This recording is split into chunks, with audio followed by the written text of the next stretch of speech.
Hello.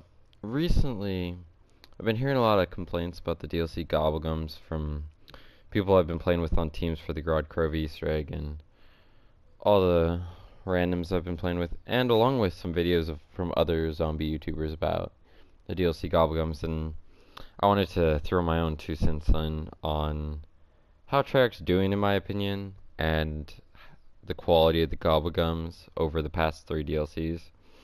As a warning or disclaimer, these are my opinions. If you disagree with them, you're free to put a comment down below.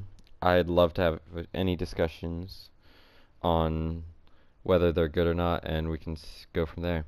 And if you have a convincing argument, I'll even change this video. Anyways, let's get into it and start with the DLC 3 Gumball projectile vomiting. Now, this one has been a spark for some debate on what Treyarch's actually doing and what their goal is, kind of, sort of. Obviously, this is a troll gobblegum, not that a lot of their megas aren't either, but that's another point. This one's at least a classic gumball. I know I've heard other people saying how they wish this hadn't been added and they'd rather have a classic gumball that's actually helpful, considering really the only 3 that are particularly helpful are In Plain Sight and Alchemical, which are amazing, but the rest of them are really just like, you never use them unless you're just wasting time or playing a non-serious game and you're just like, hey, I'll put some of these on. With projectile vomiting, it just makes them vomit, which is really just, as far as we can tell, it's just an effect. It's just for looks. It's a particle effect. You kill them with a grenade, some of them throw up. Whether this might have something to do with an Easter egg, whether it be on Grodd Crove or the next Revelations, we'll just have to wait and see. I don't know. The only reason that might be is partially because it doesn't serve a purpose otherwise. It's just so random. And secondly, because they required anywhere but here for the Zetsubo no Shima Easter egg. So, you know, it's a possibility. It's been done before, but I like it. Not because it's good, not because it's fun to use, but because it's something, well, it kind of is. It's funny to use. It's just, it's showing that they're not taking this too seriously. It's not like a huge thing. They're just like, hey, let's add something fun and troll. Not that a lot of other things aren't troll, but I don't know. It's something fun. It's something random that they added, which I think I'll cover as another gumball later on. Let's go to the megas and let's look at the first 2 DLCs first. So, Crawl Space wasn't that great of a gumball. It helps for the Void Bow, but honestly, there's so many other gumballs you could take that just are more useful, and you can just use grenades, a ray gun, the XM53. So many things you can use to make crawlers that it's really just, it's not necessary. There's other things that fill the purpose better. You've got the Fatal Contraption, which I do use. I think this was actually a decent gobblegum. It wasn't a rare one, which is a good thing. And it's, if you're doing a starting room challenge, if you're doing the Grodd Crove time attack, it's very useful. If you're doing Easter eggs, you can use it for killing harder boss. You can even use it in boss fights, but no one really does because they'd rather take an aftertaste or such. But you can use it to kill panzers quite easily. Same with Margwas, any boss round.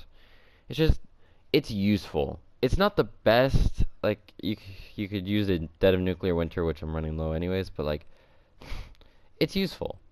So that one wasn't a total loss. The other 2 DLC 1 gumballs was Undead Man Walking, which I really want to give this one shit, because we all thought it was terrible until the Grodd Crove Easter egg came out, and you realize, solo, you can't really do the Valkyrie step without it. Like, it's almost impossible to do without it. And even as a team, with a team, this is such an huge gobblegum to use. It's so helpful.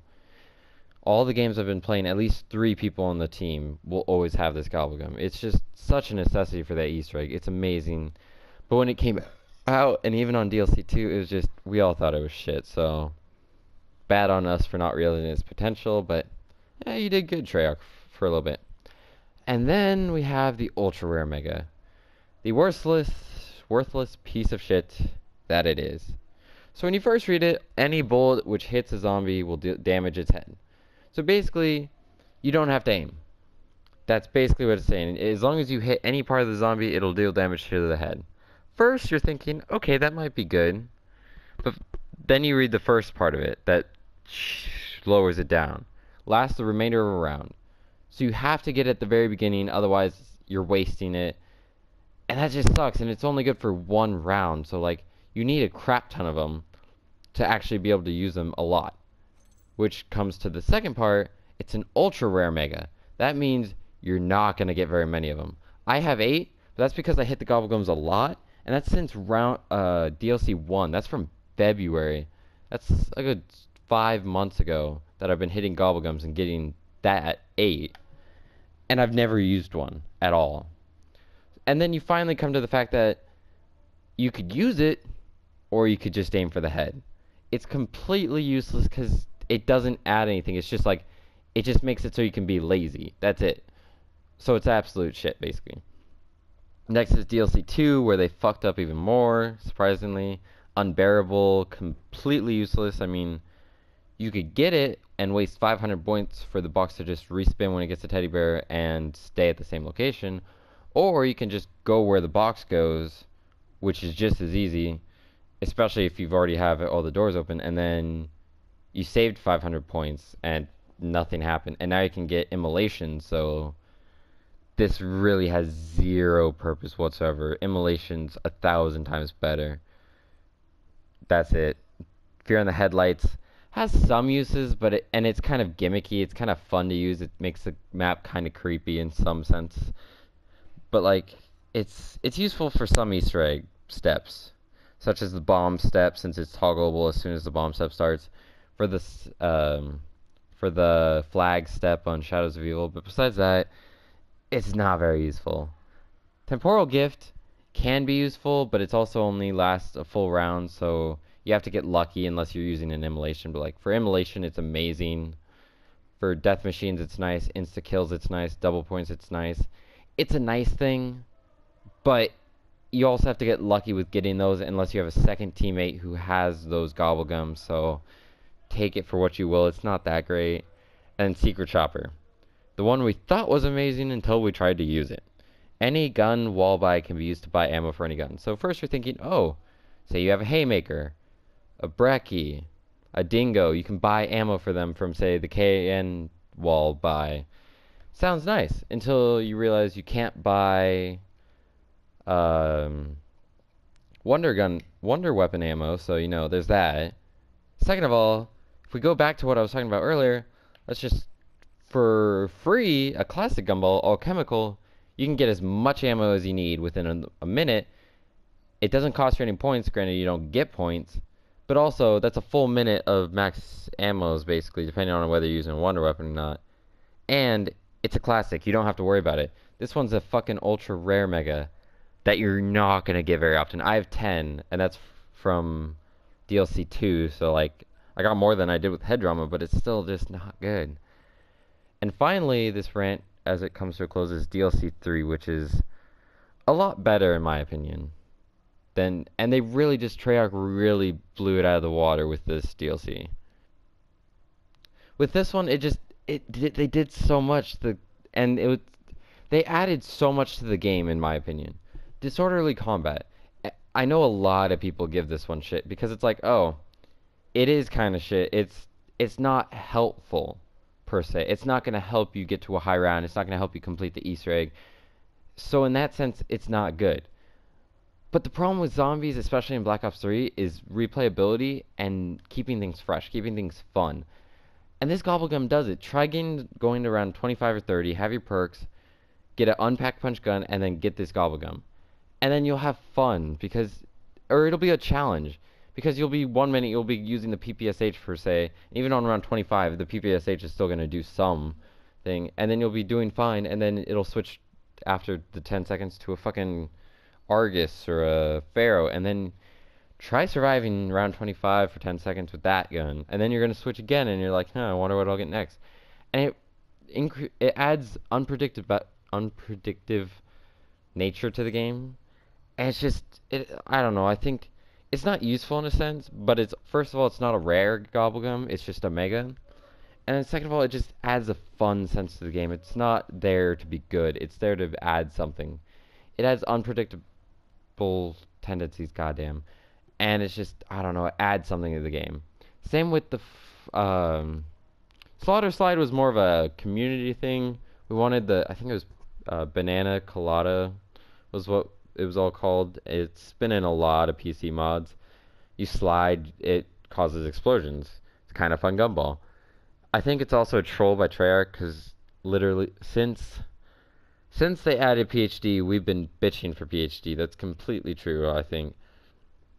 And it's just like we want PhD, and they're like, here, have the half that no one used, the flopper part where when you went prone from a high enough location, it would cause an explosion. So it was like, here, have the bad one.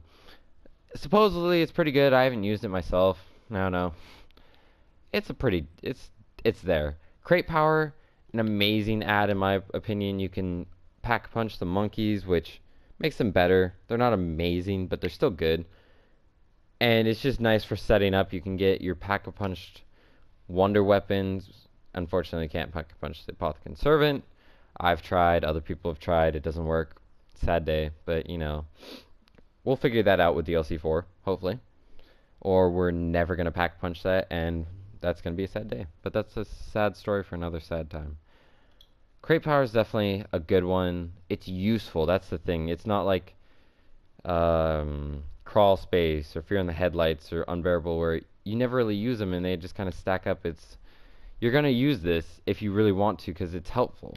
It's not necessary, but like, I don't know. And then the final DLC is shopping free, which is just amazing. I want to argue. I want to say it's on the level of Perkaholic, which none of the other ultra rares are. If you, especially on like Zetsubo no Shima, which is very disliked map, very hard map. Let's go with that. No one will argue it's not hard. It's very expensive. That's the problem. And if you say get this right when you get to the bunker is a very expensive area, and you can open almost probably all of it with one shopping free, and that would just be such a huge boost to your game to make it so much more enjoyable, honestly, because that's the problem with that map is setup is so long and it's not an enjoyable map. On Grod Krovi, you can open a pretty good amount of the map, or if you're not looking to open the map and you want to save it till later, if you can pack a punch 2 guns and get all your double pack punches. You could even pack punch 3 guns if you have mule kick. So it's a great gobblegum. It's ultra rare mega, which makes sense. I've only gotten 2 so far, but I've used 1, and it's a fun gumball to use because it kind of gets you very pumped up when you're using it. You're racing through and you're trying to get everything you can open. You're trying to figure everything out. It's a fun gumball to use. Honestly, I think Treyarch did a huge improvement with the gobblegums. They're amazing. Well, they're good gobblegums. And when you compare them to DLC 1 and DLC 2, they're just phenomenally amazing because no other ultra rare mega compared to Perkaholic until now. You had all the other ones which were pretty much useless except in niche situations.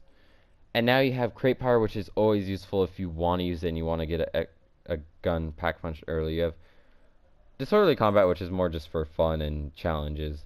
You have shopping free, which always useful unless you're 100% up, pack punch guns. But before then, it's always useful for setting up. Just, I think they did a great job with this. It adds to the replayability, I think, because it adds things that if you don't want to just play for a high round or you want to do a Easter egg, you can use disorderly combat, you can use pina colada, you can do things that are add to challenges and have some fun with it. Now that I've ranted for a while, if you want to leave a comment, if you disagree with anything, you can leave it in a comment below and I'll reply. Leave a like, subscribe if you enjoyed the video, if you want more zombies content or just more gaming content in general, because that will always be added to the channel. Besides that, see you all in the next video.